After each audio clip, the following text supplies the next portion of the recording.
Also, using this pencil as an example is I want to share why in reality we are much more interconnected than we think we are. We're much more interconnected that we think that we could actually break apart from each other, but we actually depend on each other.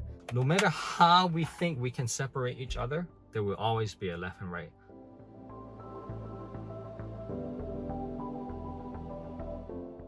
Welcome to another episode at Hello Kindness. Today I have something special. I want to use a pencil, okay, to talk about or to elaborate and explore the law of polarity and interconnectedness. Over here, I have a pencil and then I draw a line in the middle and I label it. There's like the left side and the right side. Okay, and I'm going to read this right now to you. So left and right may seem opposite, but they're simply different degrees of the same spectrum. Without one, the other cannot exist. So how am I going to demonstrate that? Because how can I demonstrate like how interconnected they are? So we can also think of this as like many things. We can relate to this to many things that we see in our everyday life, the environment that we're in.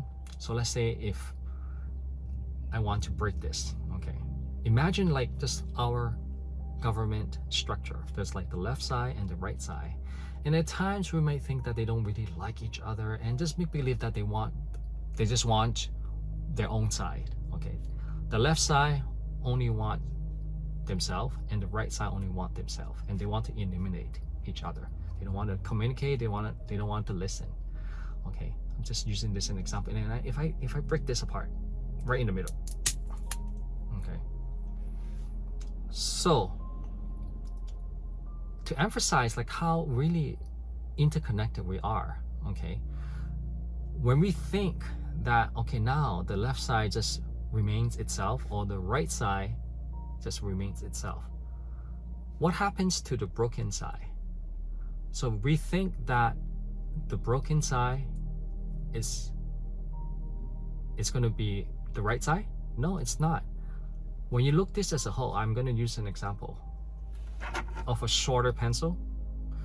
The broken side immediately, once I broke this apart in the middle, the broken side immediately forms the new right on this side. This left, immediately this will become the right side, the new right. And if I use this will becomes the new left.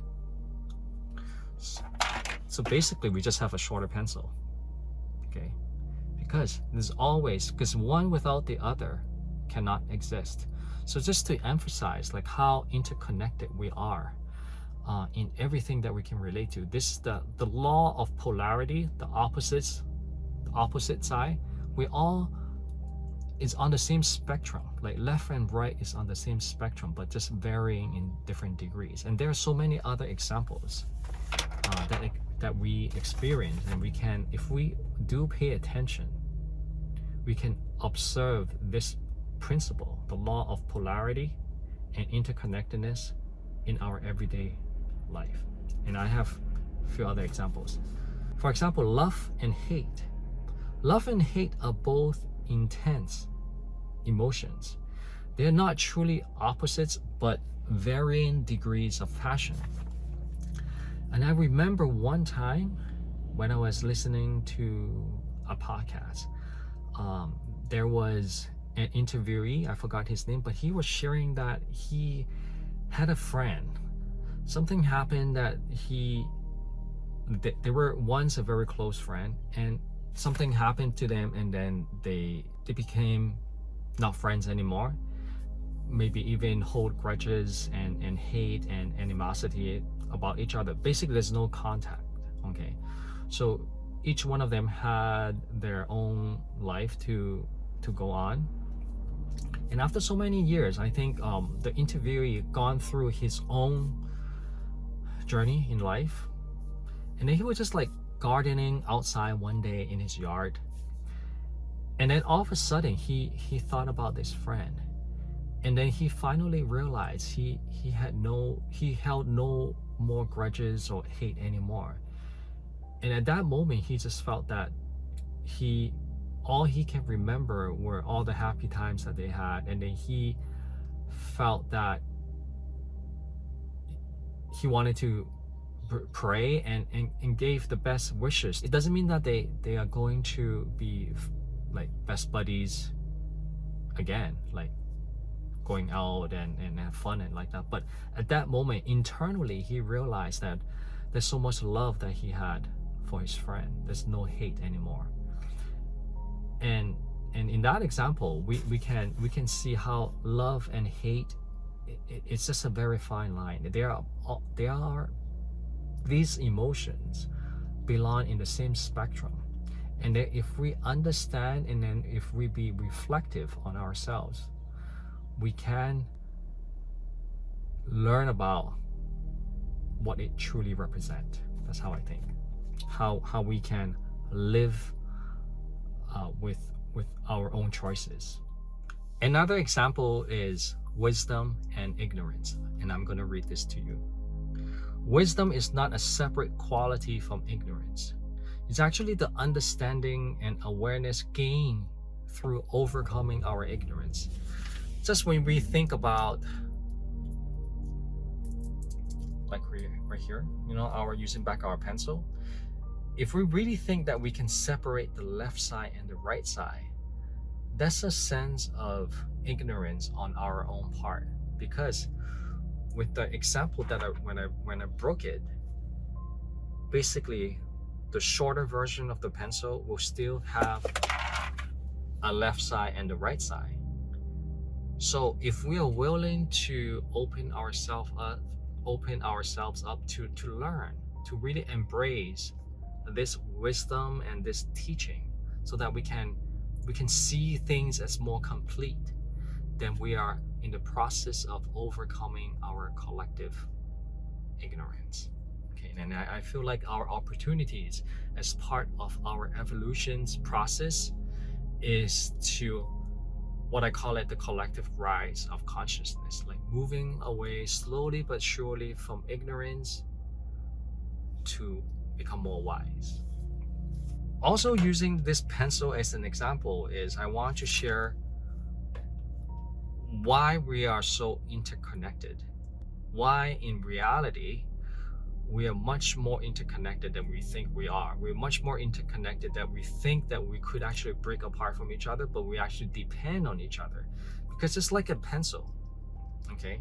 There is the pencil side that we write things, and also the eraser side that we erases things. So think of it that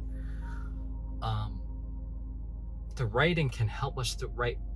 What's the purpose of a pencil? Is to help us to write beautiful things, meaningful things that can benefit whoever that reading what we write, right? So imagine that the eraser side is not working well or cooperate with the pencil side. No matter what the writing side, okay, let's say it's the left side or the right side, write beautiful things, okay? Write beautiful things, okay? That will benefit all the people who can read it. But the eraser doesn't care. The eraser side doesn't care about it. Whatever you write, I'm going to erase, okay? No matter it's good, bad, beneficial, doesn't matter. I'm going to erase everything. So the pencil itself is not working with its purpose, right? So, but at the same time, on the flip side, when you write, not everything will be, you can use correctness. Not everything's going to be beneficial. So at times that we want to correct our own mistakes, and this is where the eraser side comes to work. It comes to work because it gives us the opportunity to learn from what we did wrong or what we did not as good as we think, or there are opportunities that we can correct our mistakes. The eraser comes in, help us to right the ship to the direction that we want. So this is where we can collaborate, the pencil side and the eraser side. So it doesn't matter. Back to like using this as like the government structure. Imagine that like the government structure that one side, the eraser side, doesn't care what the other side did, no matter it's good or bad. So if we spend years when one side is in control, if one side doesn't care whether they did something good or not, because we think there is like truly an opposite, we're just going to erase everything. This is actually what happened, that the pencil is not serving its purpose, because no matter there are good policies or not, if the eraser side comes and erases everything, it's not gonna benefit us as the citizen, right? And let's say if the pencil side did some mistake, okay, but the eraser doesn't have its role, then they're continue going to make mistake as well, right? So as a pencil, okay, or the analogy as a government, we should really think how we can best use the pencil as a whole. Erase where we need to erase, and write where we think we need to write, and work together. And if we cannot do that, then we're actually not using the pencil the way we should. And I think that it takes a collective effort, and it does takes a long time continuously to really utilize the pencil of what it is made to be. So this is something that we as a collective whole really need to think about.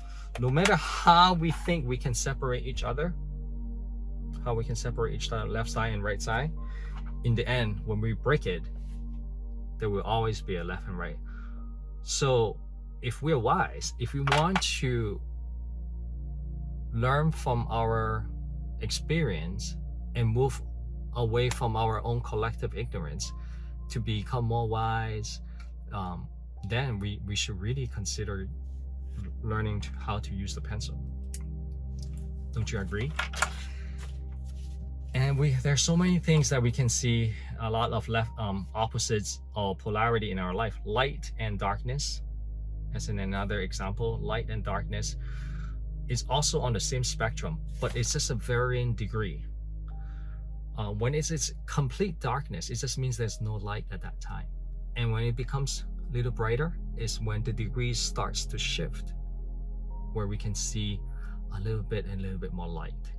So we can see this in every day, and when we really pay attention, that's why we promote mindfulness, is when we are mindful, when we let our consciousness and awareness, self-awareness level arise, then we can really see the truth, or in today's content, the law of polarity, showing how opposites are still so intertwined.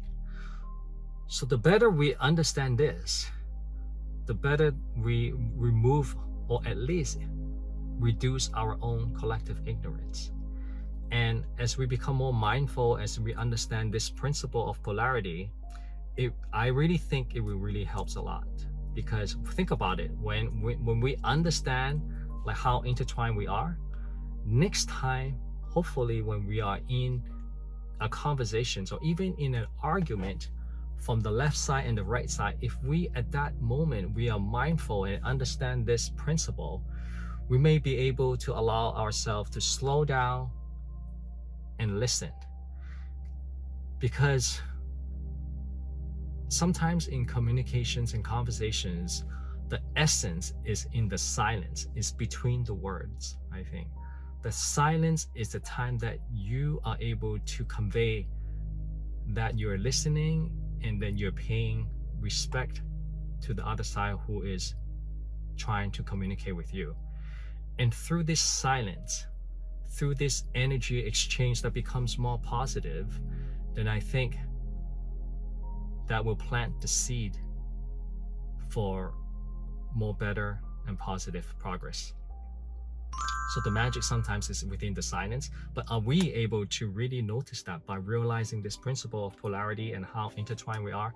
And I think that's really up to us.